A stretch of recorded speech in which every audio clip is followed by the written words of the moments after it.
Good evening, everybody. My name is Richard, and I'm a grateful recovered addict. And by a power greater than myself, good sponsorship, and clear-cut directions from the Big Book of Alcoholics Anonymous, not only have I recovered, but my friends and family have also recovered from the chaos and the madness of my drinking and using.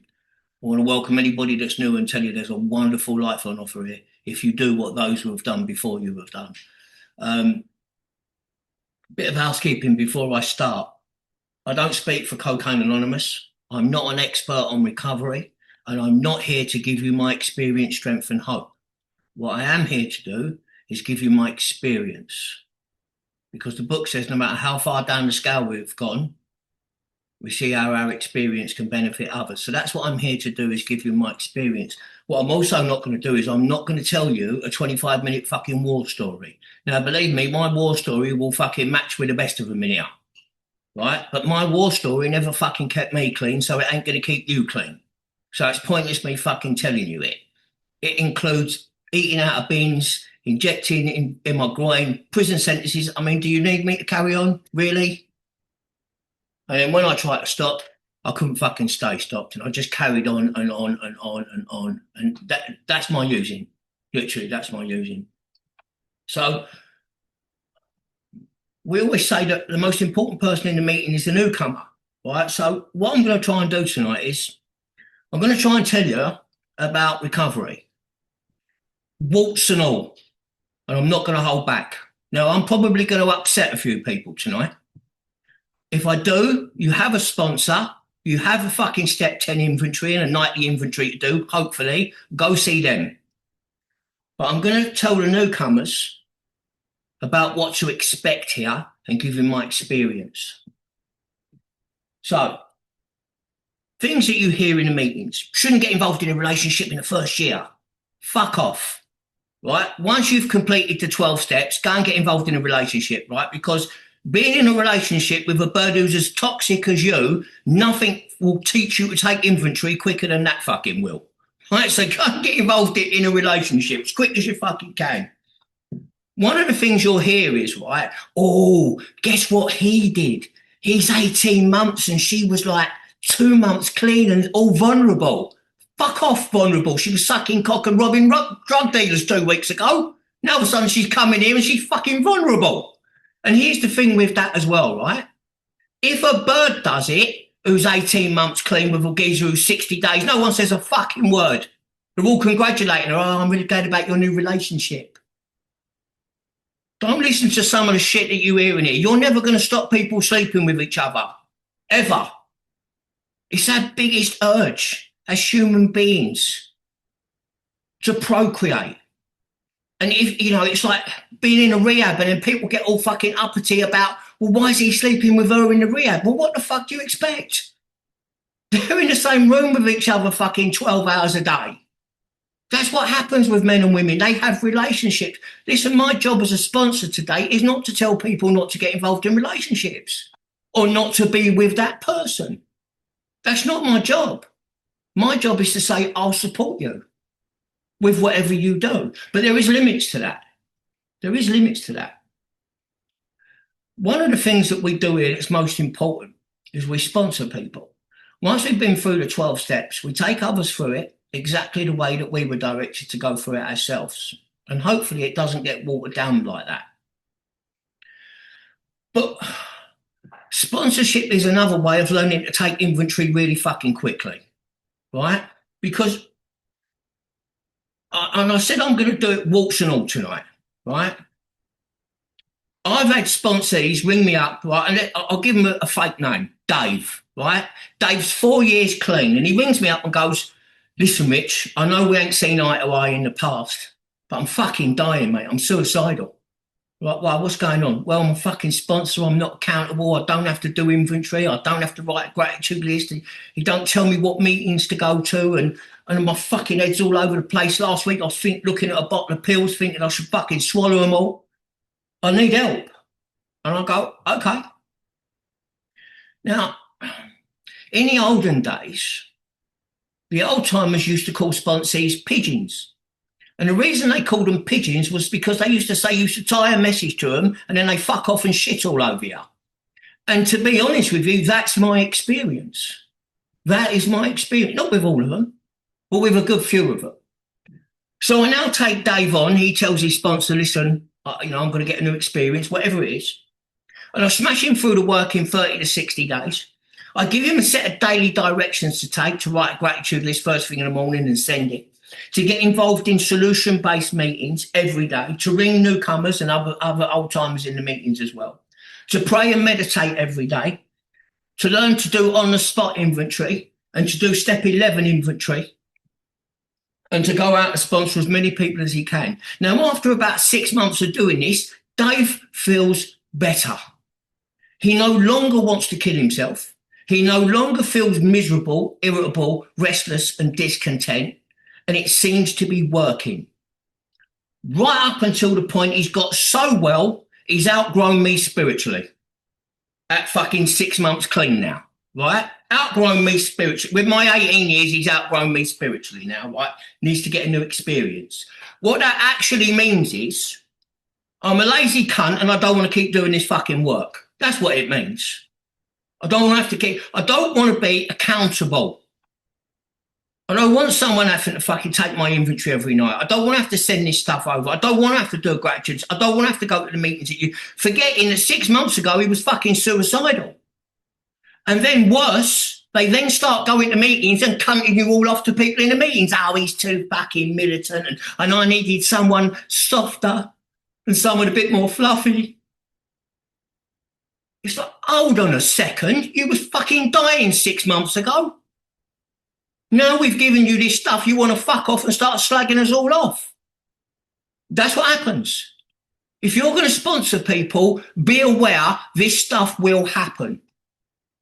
Now, I'm not going to name another one, right? But I'm going to give you one. I sponsored this girl for 7 years. I get to know her family, her kids. And for 7 years, I sponsored this girl. And at 7 years clean, she meets a geezer who's 10 years clean, tells me she's now in love with him after about 3 days, right? Because basically because he's got a fucking Range Rover. That's why she's fallen in love, right? Talk about materialistic. So I've said to her, listen, he's in another fellowship, he's 10 years sober, whatever it is, I don't think it's a good idea because he's not going to be doing what you're doing. It could go tits up. She said, no, you don't understand. He works a good program and he does all this stuff. I said, okay, all right, I'm not going to tell you not to be with him. That's not my job. I wish you all the best. Just keep your inventory going. Let's just see what happens. She takes him to a CA convention, right? He's so paranoid and so fearful, he doesn't want to leave the room at the hotel to go into the convention. So he holds her hostage in the room for 3 days. Holds her hostage. Won't let her out of the room. 10 years fucking sober. And she's fucking 7 years clean. So I don't know none of it, but he took the phone off of her as well. So she can't even ring me or speak to me.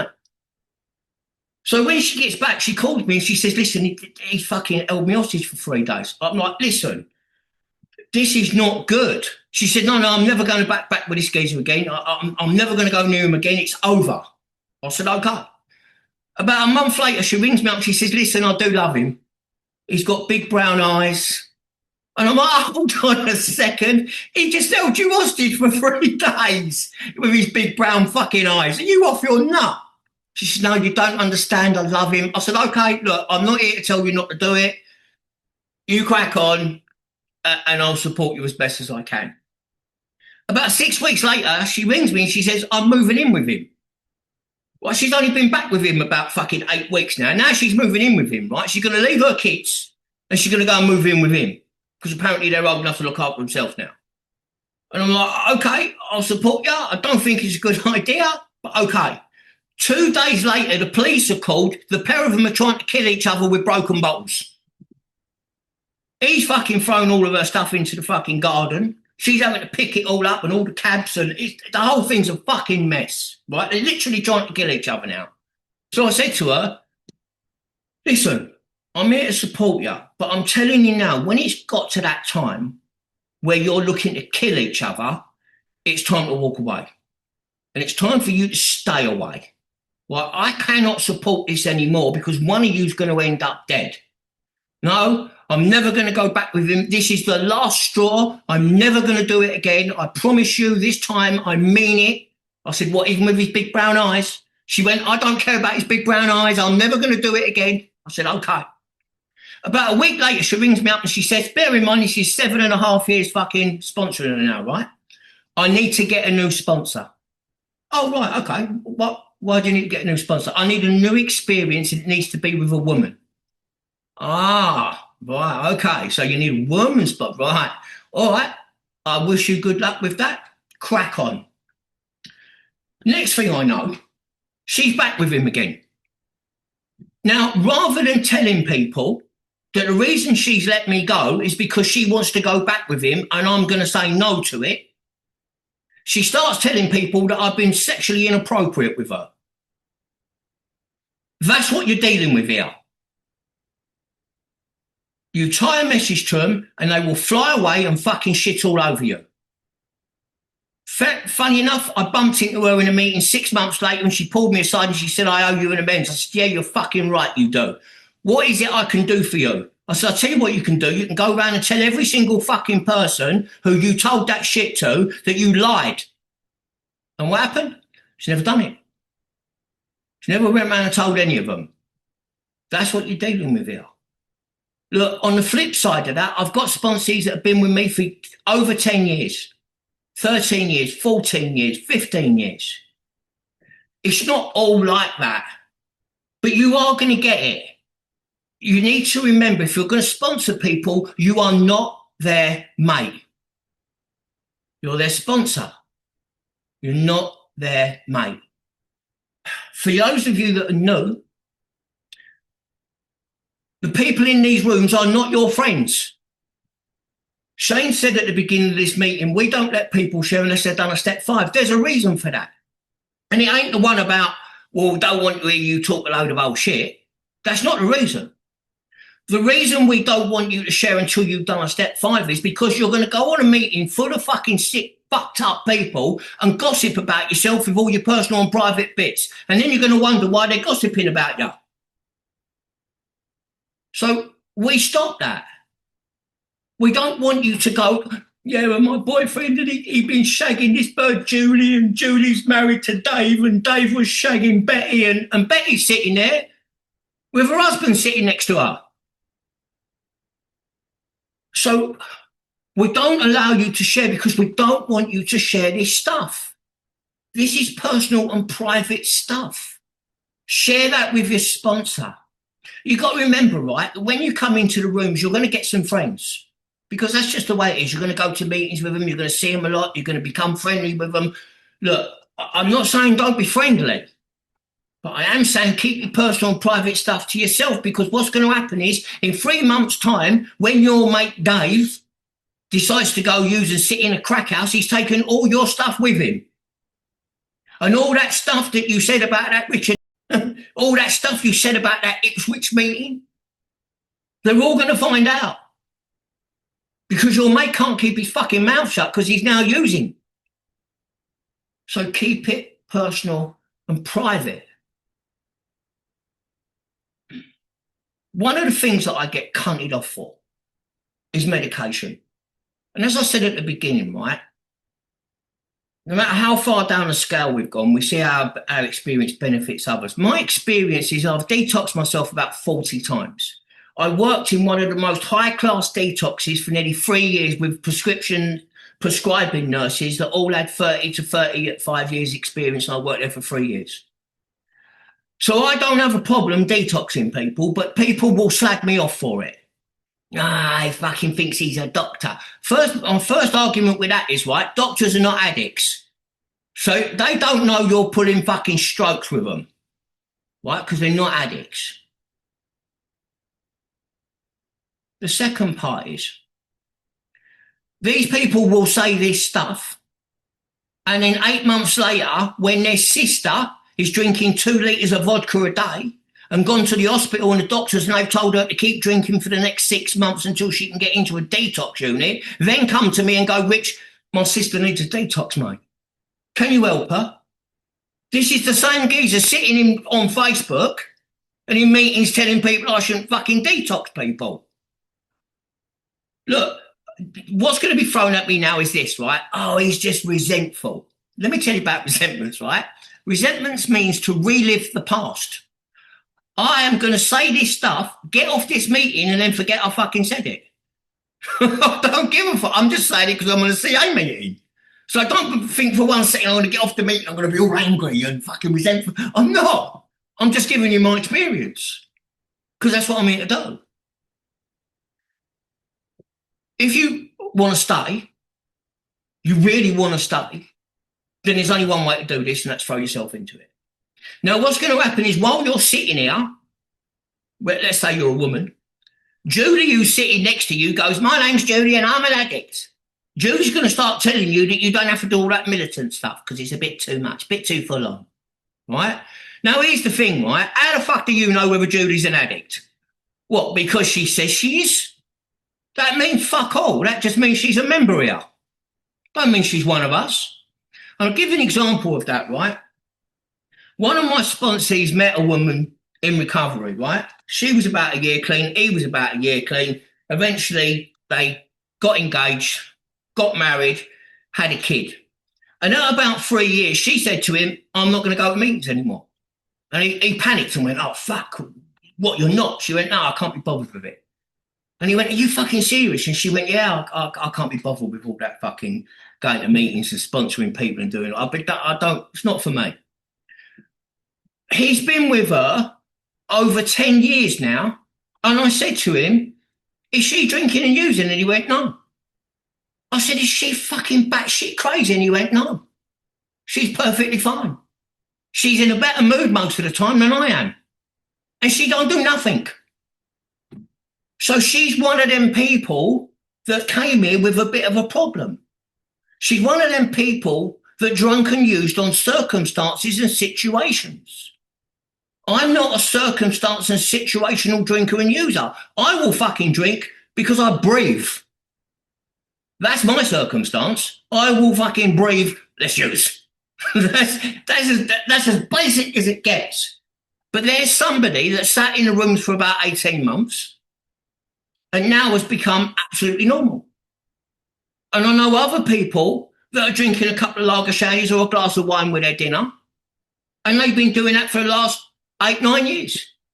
Perfectly fucking normal. So be careful of the person that sits next to you when you're a newcomer and says to you, you don't need to do all that stuff. Because you may not know that they're not like you. Now, my experience was I had that for 9 years. I sat in meetings with no teachers. Nobody was talking about spiritual malady and what it was like to feel fucking crazy when you put the drink and the drugs down. So, of course, I sat in meetings feeling fucking crazy because no one seemed to understand what I was talking. I'm sitting there going fucking insane, and I'm not talking about the detox. I'd already been through that. I'm talking about 8, 10 months, 11 months in, I've got this fucking voice in my head screaming at me, you're a worthless piece of fucking shit. No one's ever going to forgive you. You might as well fucking go kill yourself or fucking drink, you worthless piece of fucking shit. And I'm fucking 12 months clean. This voice is just fucking hammering me. And I'm saying to people, listen, I'm fucking crazy. I've got this fucking voice. And they're going, oh, you're a bit different. Maybe you need to go to the doctors. So I now sit in meetings and people come to me and go, how you doing? I go, yeah, I'm fine. Like, and to all intensive purposes, I am okay, apart from this fucking noise going on, right? And I'm sitting in the meeting quite peaceful for a change. And as the meeting's about to start, my head goes, how long's this fucking meeting on for? Right? And if that Matthew shares about his plumber one more time, I'm going to walk over and I'm going to knock the cunt out. Right? I'm timing how long Antoinette shares for because she shared in the meeting last night for 4 minutes. I was fucking timing the bitch. Right? And I'm in the seat and I'm fucking moving. And I'm irritable and I'm restless and I'm bored, pissed off, unfucking grateful, and I don't want to be here. I was fine 10 minutes ago. Now, I got an illness that lies to me. My illness don't go to me, Richard, you've got untreated alcoholism and untreated addiction. My illness goes, I think you got bipolar. Now I'm down the doctors, clean, getting antipsychotics, antihistamine tablets, if you don't fucking mind, to sleep with, antidepressants, and none of them are working. And I keep going down there every month and they just keep upping the fucking dose. And then they want to do a combination of stuff. And they keep upping it. And I still feel like fucking shit and I'm clean, I ain't sober, I ain't used. I'm going insane. You see, the doctor, when I go in there and he says, what's wrong with you? And I go, well, listen, I'm prey to misery and depression. Can't control my emotional nature. I'm full of fear. Can't seem to make a decent life for myself. Feel useless. He goes, oh, you've got bipolar. Because to him, that's what it sounds like I got. I ain't. I've got untreated alcoholism and untreated addiction, and I didn't know that. I didn't know that until I met the people that run with the facts in here, and you can tell the real deal because they're the ones who do everything. Listen, let me tell you another thing, right? Watch out for the ones about 2 or 3 years, the ones who suffer from IOS, right? Imaginary Alzheimer's syndrome. They get to 2 or 3 years, right, and they fucking know everything. Don't want to take advice or anybody's experience. They literally know everything. They're like fucking Google. They are CA fucking Google, these people. Right up until the point, and listen, and let me say this, right? I've seen some people come in here and have some wonderful fucking clean time that don't work the steps, don't go to meetings, don't really sponsor people. I've seen them have years of wonderful clean time right up until the point that they used and died. Let me say that again to you. I've seen them have wonderful clean time right up until the point that they used and died.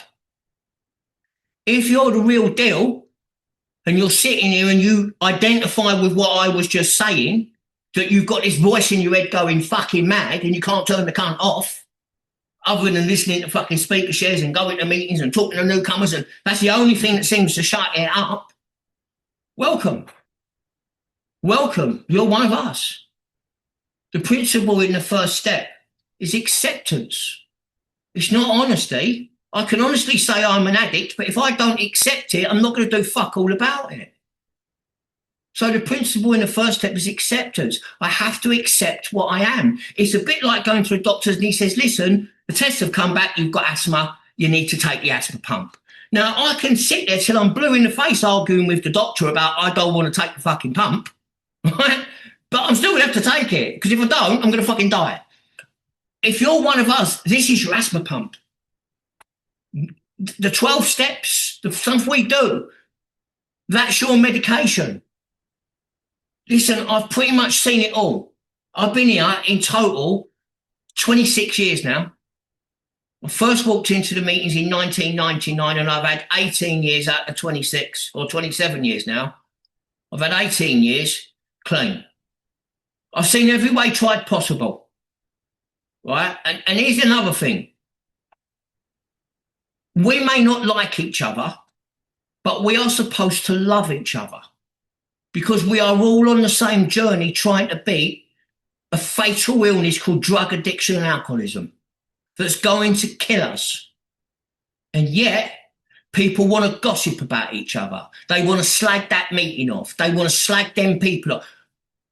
We're supposed to love each other, not gossip and scream and fucking shout about other meetings and other people. No, we're supposed to love each other.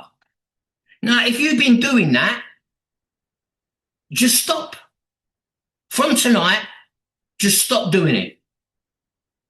We're not here to harm anybody anymore. I'm not here to harm anybody anymore. I'm here to try and save as many people's lives as I can. And here's the thing, right? With the sponsees that I've had, and I've sponsored about 500 by now, right? I've had, I had one geezer ring me up and tell me he couldn't highlight the big book because it would fuck the copyright up. I mean, like, are you for fucking real, mate?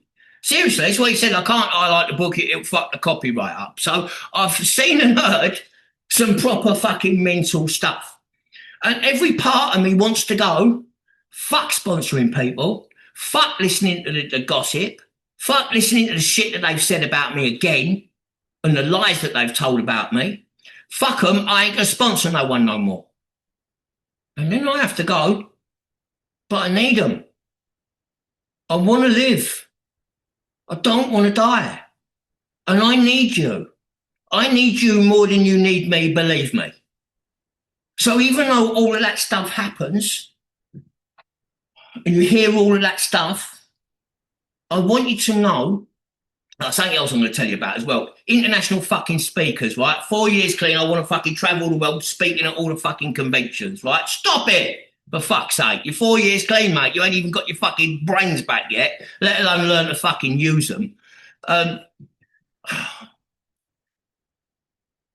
Recovery is such a worthwhile thing, right? You don't have to die with a fucking sucking on the devil's dick.